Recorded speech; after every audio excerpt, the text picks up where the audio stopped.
Hi again, it's Emily back for the second week to talk to you more about music and singing. Last week we talked a little bit about what makes music music, what a musical note is, and what our vocal cords do to help us talk and sing. This week we're going to talk a little bit more about notes, what they look like on a page of music, and we're going to talk about using our ears to hear some basic musical shapes that we can make with notes, and how we can use those musical shapes to warm up our voices. So thanks for watching again, and here we go. You might remember this picture from last week. Remember, we talked about notes being really easy to draw. They're just circles. Then we added some things to the notes, dots, stems, flags, and bars that later we'll use to tell us how long to hold these notes for. We also talked about the note names, the first 7 letters of the alphabet, A, B, C, D, E, F, and G. Now today, we're going to talk about what those notes look like when you put them on a page of music.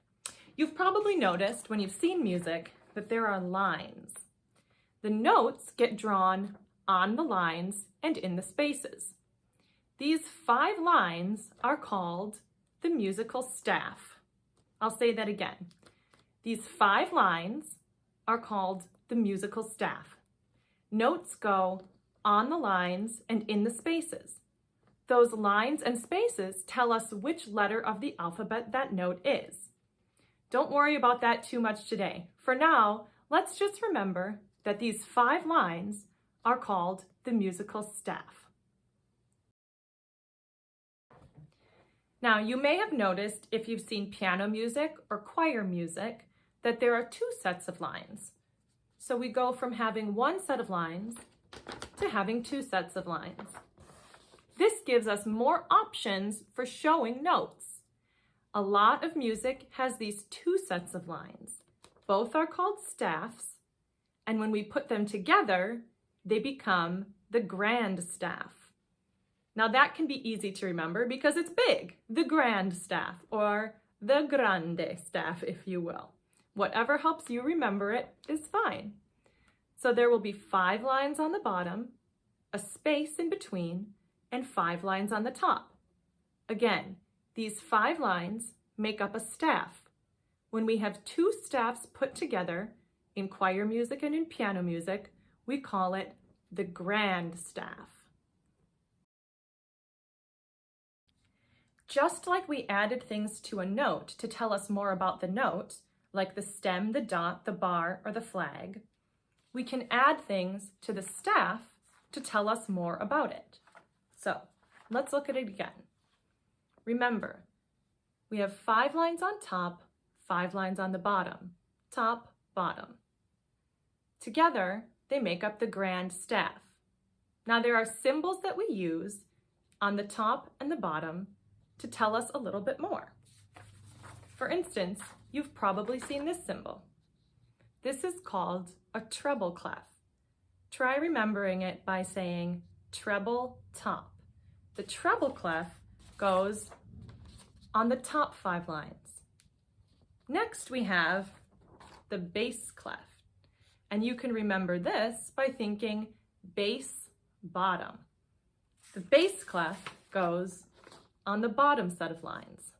Let me draw those in to help you remember. I'll say it all one more time. We have 5 lines on the top that make up a staff.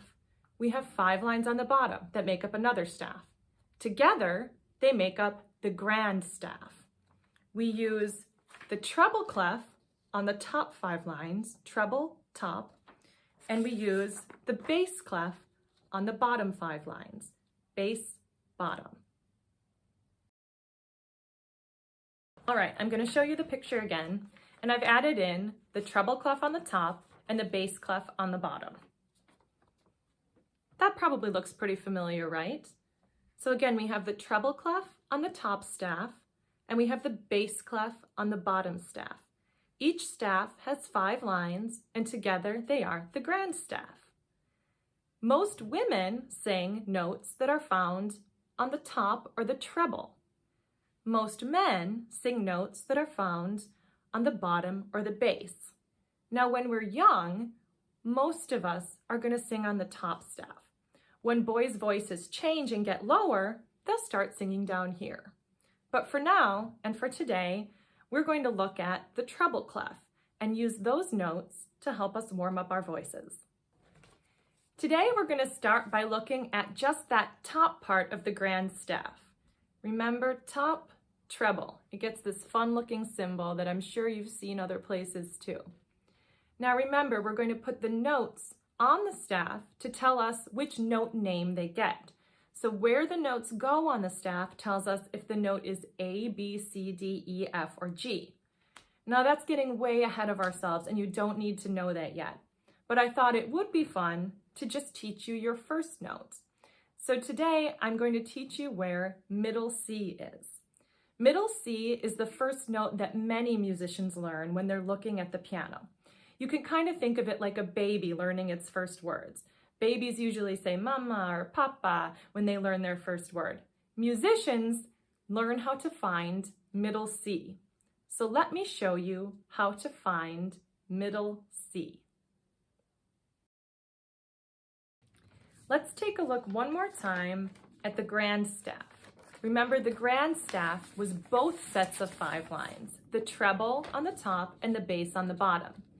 Now, do you notice how there's this empty space in between?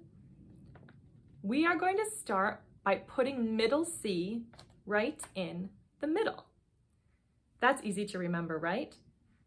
See this empty space in the middle of the grand staff?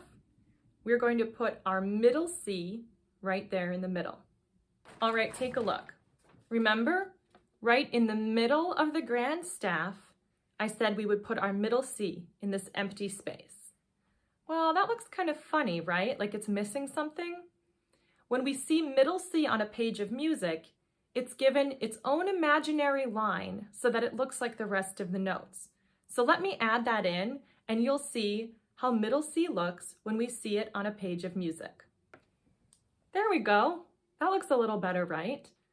So middle C gets its own little imaginary line in the middle of the top and bottom of the grand staff. This is middle C. So one more time, I'm going to talk you through all of it. We have 5 lines on top that make up a staff, 5 lines on the bottom that make up another staff. Together, these lines are called the grand staff. The top, where women usually sing, is called the treble, top treble. The bass, where men usually sing, is on the bottom, bass bottom. In between the 2 staffs, in this empty space, is where we find our first note that we're going to learn, middle C. Middle C gets its own imaginary line when you see it in music. For the next part of our lesson, we're going to practice using our ears to try to tell if notes are moving up or down on the staff. For today, I'm only going to play a note that is above middle C. So all the notes you hear are going to be in the top, the treble clef. Let me show you the 3 basic shapes that you're going to hear today. The first shape is going to be a hill. So let's think about that. If you're going up a hill, that means you're going to hear the notes going up. So when you hear notes going up, you're going to draw a hill. The next shape is a slide. When you hear notes going down, you want to draw a slide. The third shape is when we put the hills and the slides together and make a roller coaster. So again, we have notes going up, we draw a hill. We have notes going down, we draw a slide. When we hear notes going down and up and down and up and down and up, we draw a roller coaster. So let's practice hearing and drawing some of those shapes and see what your ears tell you about the notes that you hear. All right, here we go. Get a pen or a pencil ready. As I play the notes, put your pencil on the page, and if you think a note is going down, start drawing down a slide. If you think a note is going up, start drawing up a hill. I'll try to play slowly. Use your ears. Here we go.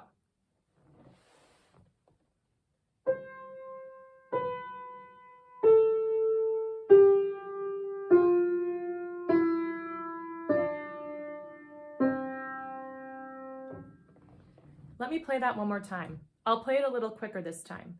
Remember, start your pencil on the page, and if you hear the notes going down, start going down the slide, and if you hear the notes going up, start drawing up a hill. I'll play it a little faster this time.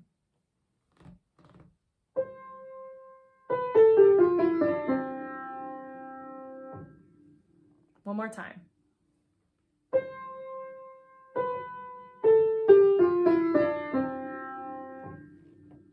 That time, I played notes going down. So you would have drawn a slide. Did you hear that? Listen one more time.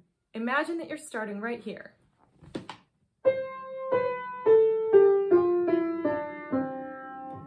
Do you hear the notes getting lower? That is a slide shape. Let's try another one. Okay, here's your next one. I'm not going to play as many notes this time, so it might go by a little faster. But again, put your pencil on the page and draw what you hear. If you hear the notes going down, draw a slide. And if you hear the notes going up, draw a hill.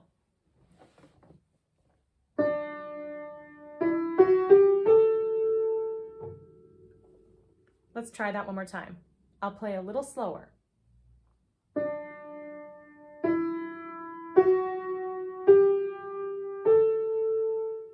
And now a little faster. What did you hear and what did you draw? So, that time, I played 5 notes and they were going up. So you would have drawn a hill. Listen one more time. Start here and see if you can hear the notes going up the hill.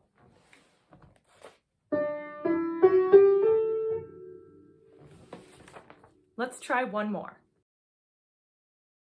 All right, here's your last shape for today. Remember, start your pencil on the page, listen as I play, and draw up or down depending on what you hear the notes doing and what shape you think they're making. I'll try to go slowly so that you have time to think about whether the notes are going up or down. I'm going to start here. Here we go.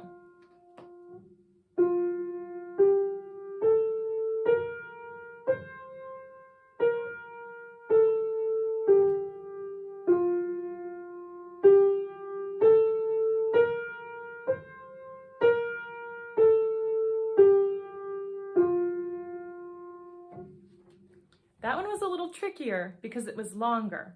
I still only used 5 notes. So listen again. I'm starting here.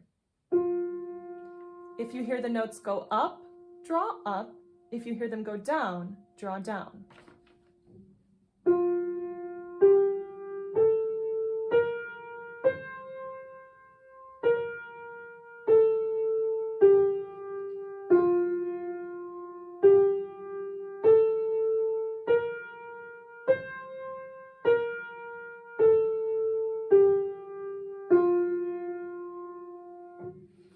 Like I said, that one was a little tricky.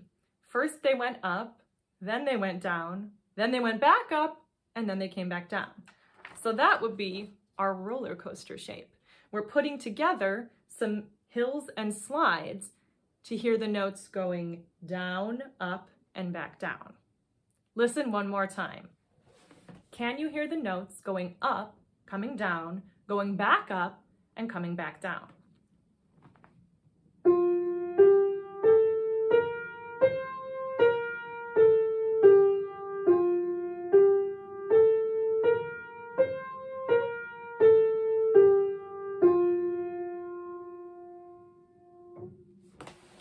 Nice job.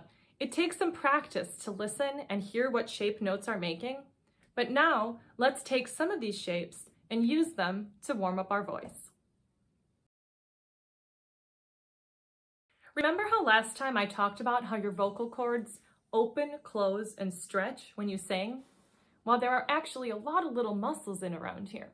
Just like your bicep is a muscle or your calf is a muscle, your vocal cords are a muscle too, and we need to warm them up when we sing. So let's use some of those shapes, the hill, the slide, and the roller coaster, to warm up our voice. Now, if you didn't already think that I was having you do ridiculous things today, I'm going to make it even a little bit sillier. So let's give each of those shapes an animal sound for us to warm up with. We're going to use the sheep as the slide, and we're going to say ba. We're going to use the cow as the hill, and we're going to say moo. And then there's one more thing we have to be able to do, and that's sing the same note in the same place, not going up or down. And for that, we're going to use the owl, and we're going to say hoo, hoo. So we have ba, moo, hoo for our three shapes. Let's have fun, huh? So let's start big and get small. I don't want to overwhelm you with information or trying to hear certain notes, so let's just focus on making shapes, starting on any note that you want. So remember I said we're going to give animal sounds to each shape? Let's start with our friend the sheep, saying ba.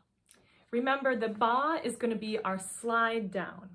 So pick any note and try sliding down on a ba.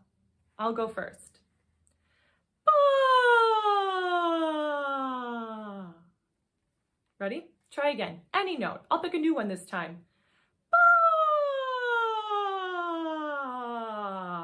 Or if that's too high, pick one lower in your voice. Ba. Your slide doesn't have to be big. It can be small. But try sliding down your slide on a ba.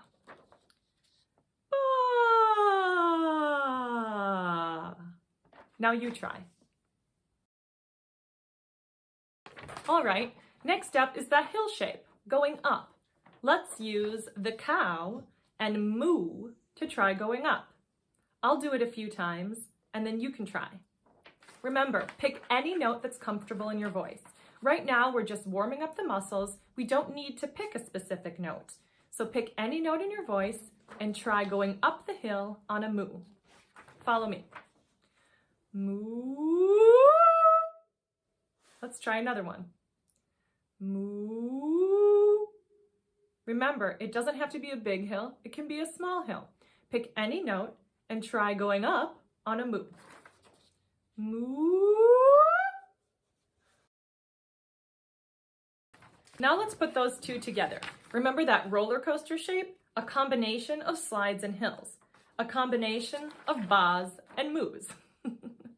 I'll try to go slow. Just have fun with this. See what happens. Remember, we're going to go down the slide on the ba and up the hill on the moo. So this is what it would sound like if I put them together. Ba,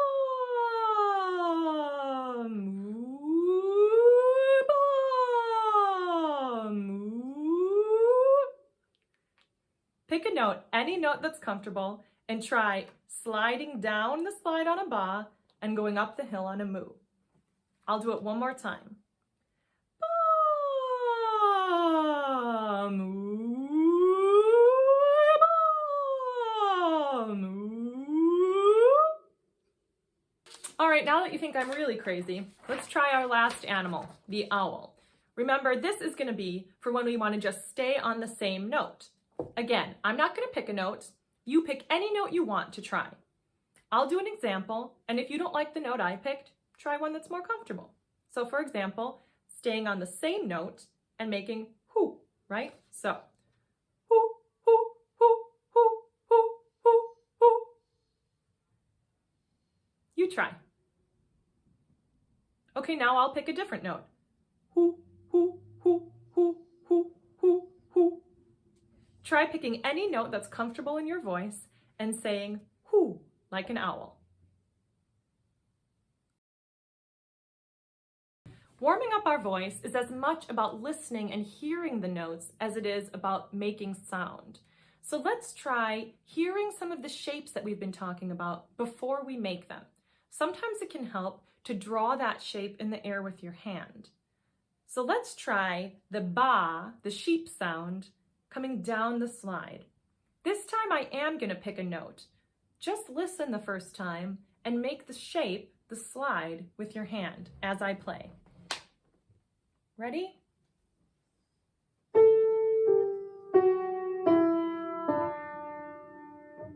Try that one more time.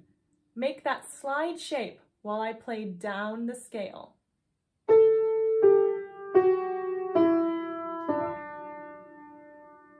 Great. Now that you've drawn the shape and have a feeling for how the notes are coming down and you've listened to it twice, try singing it with me on a ba. Remember, you can use your hand if it helps.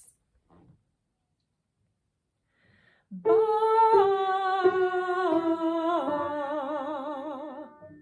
Okay, try that one more time.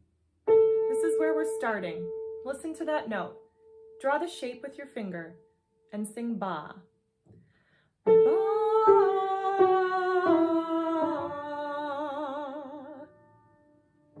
Okay, let's try another one. All right, this next time, let's use our moo to go up the hill. Remember, just listen and use your hand. Draw up the hill as you hear me play. Ready? We're going to start here. Draw up the hill with me.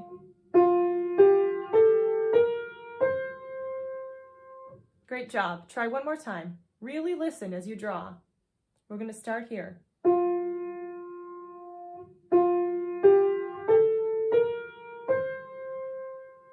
Great job. Now, try drawing that hill and singing your moo with me. We're going to start here.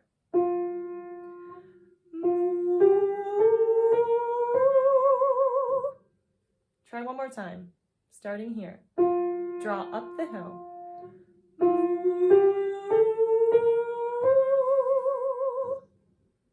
Great job. Let's try something else. For this last warm-up, we're going to put all our shapes and all our animal sounds together. So we're going to sing up the hill, down the slide, and then we're going to stay in place. We're going to sing moo up the hill, ba down the slide, and hoo to stay in place. Remember, you can use your hand to draw the shape if it's going to help you find the pitches. Let me play it once. Remember, we're going to go up the hill on a moo, down the slide on a ba, and hoo in place. Just listen once.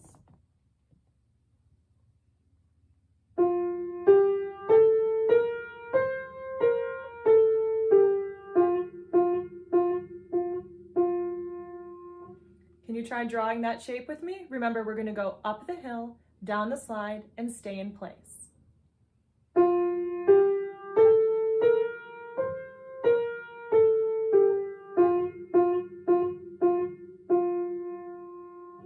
Let's try that with our moo, ba, hoo. Draw the shape if it helps. Moo, ba,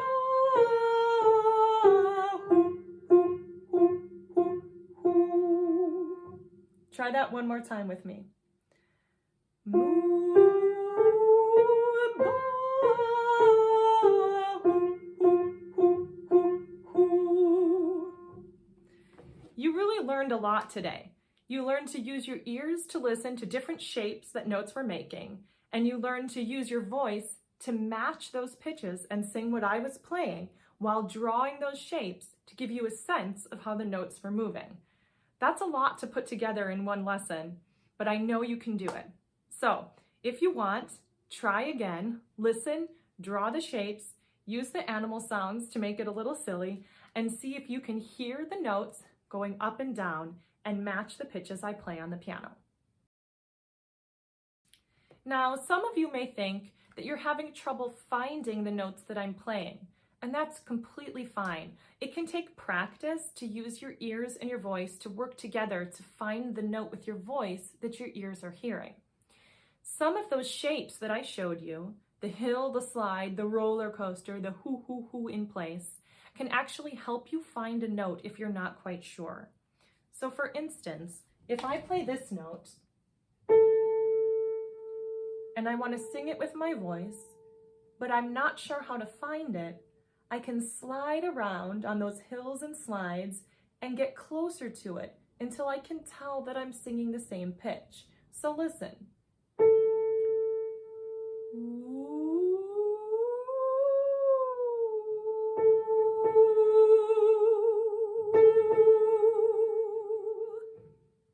I slid around until I could tell that my voice was lining up with what I was hearing. Sometimes that can help. If you don't want to make a sound like a ooh or an ah, you can also just hum. Sometimes humming is easier if you want to find a pitch. So let's try that. I'll play a different one.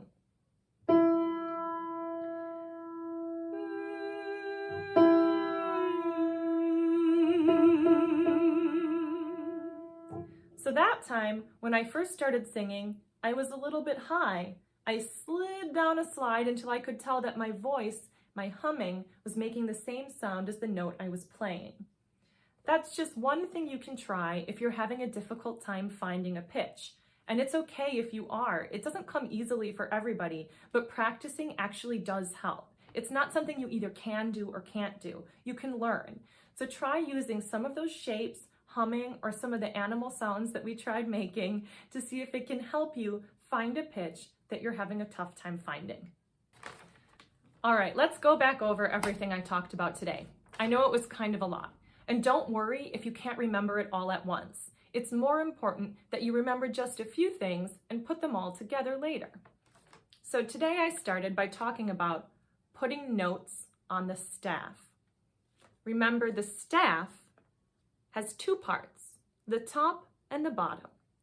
The top staff has 5 lines, and so does the bottom. Together, they are called the grand staff. The top gets the treble clef sign, top, treble. The bottom gets the bass clef sign, bass, bottom. Now we also talked about putting your very first note on the staff. Your very first note was middle C. If you look, middle C is in the middle of the grand staff, in the empty space. We gave middle C its own imaginary line so that we could read it better and so that it would look like the other notes. So again, middle C is in the middle of the grand staff. Each part of the grand staff, the top, treble, and the bass, bottom, has 5 lines. Next, we talked about notes moving up or down on the staff. Now, we used some basic shapes to help our ears make sense of what we were hearing. Those shapes were the hill, the slide, and the roller coaster. Remember, the hill means that we're hearing the notes go up, the slide means that we're hearing the notes go down, and the roller coaster means we're hearing both put together. Sometimes the notes are going down, sometimes they're going up, and maybe back down again. Finally, we talked about using those shapes and some notes all above middle C to warm up our voices. Remember, you can pick any note that feels comfortable to start and try using some of these shapes to make sounds that warm up your voice muscles. You can also use words or animal sounds like the ba, the moo, or the who to help you warm up your voice. Eventually, you'll learn to use your ears to hear notes that someone is playing on a piano and to match them so that you can warm up using specific notes. But for now, it's okay to start where you're comfortable and build from there. I hope you enjoyed this week's lesson, and I can't wait to see you again next week to talk more about music and singing.